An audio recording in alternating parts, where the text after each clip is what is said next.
Welcome back, brewers and beer lovers, to Flying Wombat TV. And today's a super special tasting video because we are joined by Zach and Chris over at Santa Fe in America for the chat about our international collab. What was it? Fiesta Wombat IPA. So, hey boys, introduce yourselves again for those who have skipped the last video.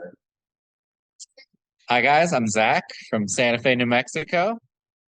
I'm Chris, and this is the Santa Fe Brewing Company. Yeah, we're a Santa Fe Brewing Company. So super excited to collab, and man, this has just been a heck of an experience for both of us. So, you know, besides our normal workload, we've also been trying to do this little small batch R&D project, and I think it turned out thumbs up. It was great. So a lot of fun. Nice. All right, guys. Well, I'm gonna pour myself a glass, and Odin, it's time for you to cue the lead on.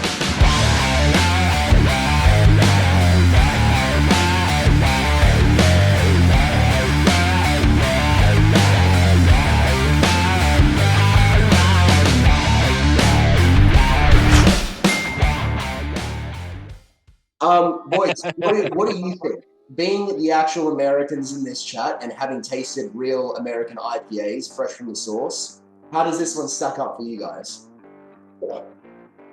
I personally like it. I think that it is, at least ours, is it's a little sweet. It's a lot softer than I thought it was going to be. Yeah. And we could have gone way heavier on the Chinook and spiced it up a bit. We could have gone heavier on the bittering edition, and I think all the way around it's a pretty solid beer. I like it. I do.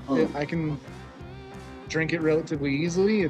It's not very offensive, but with the original sort of goal that we had of making a West Coast piney IPA, it definitely didn't hit that mark. Yeah, you're right. It's like there is, what was the NIBUs on this? I think in the end it came out to I think we're shooting for 69 on paper, and then it ended up coming to 70 or 71 or something. At least it did for me based on my brew stats.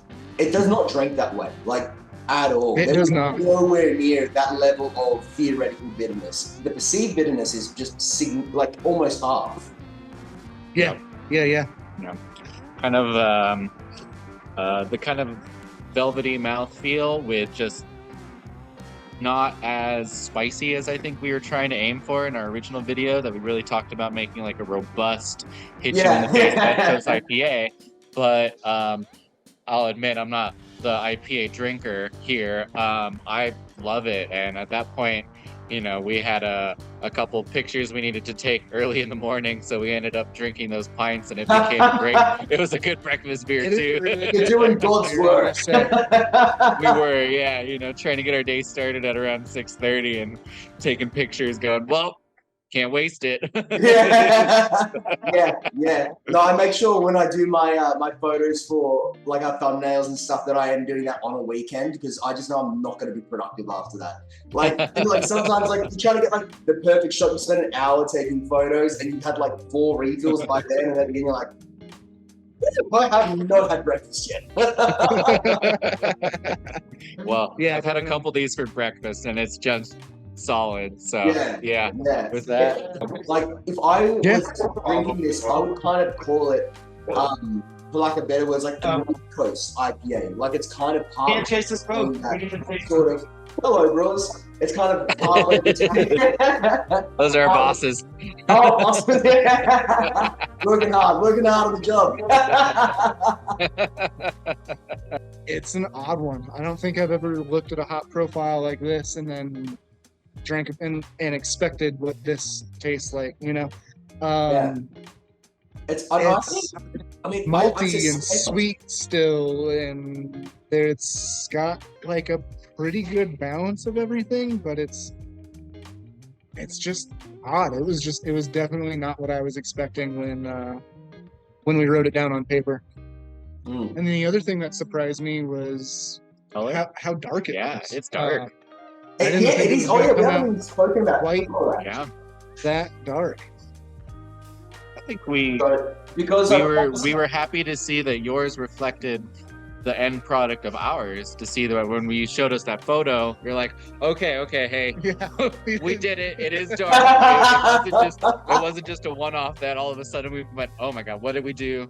Yeah. Look through the recipe. Just made some weird like Maillard reactions. You had no idea what went on. Just like, what? We made an amber ale. At the end of the brew day when we were transferring it in there, I was like, that's too dark. I don't know. No, you go, man. Well, I think ours ended up around like 6.9, in and around that area, 6.9, 6.7 final ABV. So we were just a little under what initially we wanted. But yeah, I ended up bang on 8%.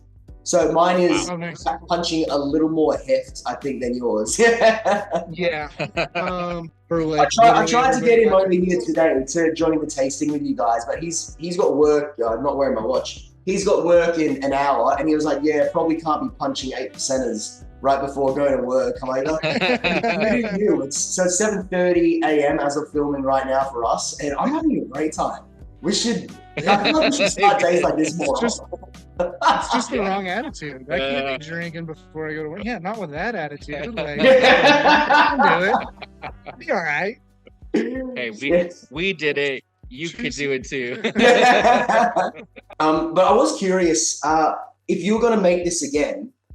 Well, first, actually, before I ask that, I was going to say something that's been kind of at the back of my mind is, even when we discussed this recipe, I think I was pretty vocal about like, is this enough hops? Like, are we sure we're punching the hop bill enough? But I am like, granted, I think we could do more, but I'm already super surprised with how much hop character we're getting out of this from what we used. Like if we looked at the dry hop edition, I think we're sitting somewhere around like 2 grams or 2.5 grams a liter, that in like ounces and gallons for you guys, but it was low. It was like way on the low side, especially even just for the dry hop itself. But there's like a lot of hop character coming out for what we actually did use. Yeah. If I were to brew it, I definitely agree with you. I thought that if we were to do this again, for sure, I would definitely like up the dry hop and probably up the 60-minute edition as well. But that's for me, and with our system that I know, to get to more of that 90s standard of like IPA.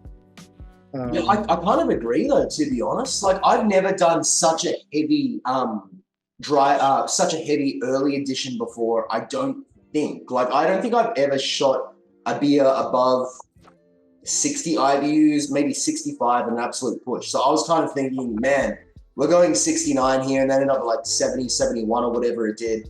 That's like punchy. And I was expecting like a really tannic, really like mouth puckering kind of bitterness. And it just didn't present that way. And like, you forget how much sweetness and how much booze can counteract the actual bittering like feeling on the mouth. Yeah. That's interesting that you say that, because I think most of the, like, at least like sort of West Coast or like hybrid sort of IPAs, definitely not on the hazy IPAs, but on the bitter IPAs that we have around here, I think our average would be sitting around anywhere from like 65 to 75, and that's not just us. That's like industry kind of standard from what I could guess. Best guess would be. Yeah. We've had a very like it was pungently juicy in the beginning, and in keg after a good week and a half of sitting around. I know we've had a little bit of a difference in time schedule. We've just noticed that juiciness turned to like a soft velvetyness of not so just like washing out with juice, but like just cresting over and just being not tannic, not dry, but still on the back of the mouth, being able to be like feel the hop build and enjoy it without being like washed out and saying, oh no, this is like super dry now that's been sitting around in the keg for a little while. Yeah, I agree. And like so I brewed a week after you guys, and as of drinking this right now, it's been kegged for a week to 2 weeks. And I think now the way it's presenting now is very different to the way that it presented even when I first kegged it. Like way different. Like you're right. It's that mouthfeel that's coming through. I definitely get more spiciness off of everything, off the hop bill, sort of more up front right away, and then it like completely goes away. It doesn't leave that like sort of tacky, resiny, sort of hot feeling in my mouth. It just kind of clears up. It's very soft, and it's like real kind of sweet. Kind of gets you ready for the next drink instead of, waiting around and going, oh no, I don't know if I want to have another sip of that. It goes, that was refreshing, right? Juicy enough to be like, I need to continue. Yeah, there's something to it that makes me want to like go back for more. Yeah. Whereas like the super piney, tarry IPAs, like they fight after one of them, I'm like, that was a struggle to get down. Yeah. It's I like it a lot. I mean, yes, you're right. It does make you want to keep going. Like, we've been refilling ours. Yeah, I mean, I'm sitting in front of my tap, so I'm going to refill mine. But it's oh man, I'm going to be useless for the rest of today. But it's it's Saturday. It's Saturday there, right? Yeah. So okay, enjoy the rest of the day. Right? Yeah, I don't want to change too many things at once, but I would personally first look at the hop schedule, and I would probably up the bittering addition by X amount, and then I think if we wanted that like tarry spiciness to it as well, I would up the amount of Chinook, maybe cut out whatever else the Chinook was accompanied with. Citra? We had the Citra. Off the 10-minute. The Chinook was a late edition. It was like a 10-minute edition from memory. Yeah, it was a 10-minute. Citra. Was the Simcoe in there, or was the Simcoe? I think Simcoe is just in the dry. Oh wait, was it Sabra? Was it Sabra or Simcoe? Which one did we use? Simcoe. Simcoe. So I would try to get that Chinook to pop a little bit more and get that spiciness in there, and then I would up the dry hop quite a bit too. Would you dry hop with the Chinook, or do you reckon that leads way too easily to like grassy, vegetal, kind of weird off flavors when you dry hop with the Chinook? I don't think I've ever really dry hopped with Chinook, and just from my experience and what I know, I wouldn't be inclined to do so, but it's something that we could try. We could do it. Yeah. I mean, fair. I think it is tough with those like. It's not a noble hop, but it leans towards the territory of what noble hops kind of present like. They are sometimes odd, especially the earthier and the spicier. When you dry hop them, and on paper you'll read like, resinous and piney and earthy and spicy. That's the way it will work in a boil. But then when you dry hop with it, they can, and because I've done it before, and the beers just turned out, it's strange. It's like, it's not an off flavor, but it's very close to an off flavor. And I've made it work sometimes, but you've got to have such a light foot with that kind of dry hop, with that kind of hop. Right. It's very not intuitive for me to dry hop with a hop like Chinook. I would be worried about what kind of aroma it's going to pick up from a hop like that. Yeah, it can make like a weird, funky blue cheese kind of thing. It's gonna get weird. It's gonna get funky. Like, I'm into it. I'm down. I'll try it. For the masses, I don't think that's gonna be a huge hit. I think there's. But when you're doing like a smash, what kind of a hop schedule would you recommend running? Like, are you going fairly light foot?